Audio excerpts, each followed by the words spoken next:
ನಮಸ್ತೆ.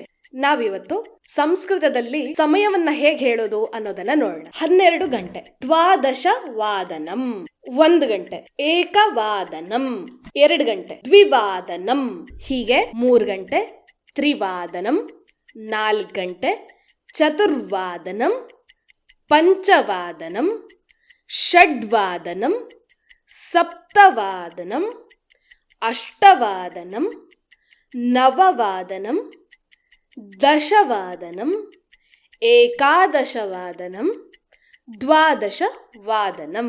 1 ಕಾಲನ್ನ ಹೇಗೆ ಹೇಳೋದು? 1 ಕಾಲು ಸಪಾದ ಏಕವಾದನಂ, ಸಪಾದ 2 ಕಾಲು ಸಪಾದ ದ್ವಿವಾದನಂ, ಏವಂ ಸಪಾದ ತ್ರಿವಾದನಂ, ಸಪಾದ ಚತುರ್ವಾದನಂ. 2:15 ಏನ್ ಹೇಳೋದು? 2:15 ಸಾರ್ಧ ದ್ವಿವಾದನಂ, ಸಾರ್ಧ ದ್ವಿವಾದನಂ. 3:15 ಸಾರ್ಧ ತ್ರಿವಾದನಂ, ಏವಂ ಸಾರ್ಧ ಚತುರ್ವಾದನಂ, ಸಾರ್ಧ ಪಂಚವಾದನಂ.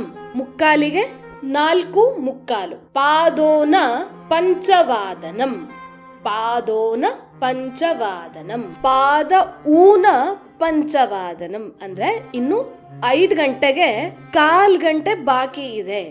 ಪಾದ ಊನ ಪಂಚವಾದನಂ. 6:15 ಪಾದೋನ ಸಪ್ತವಾದನಂ.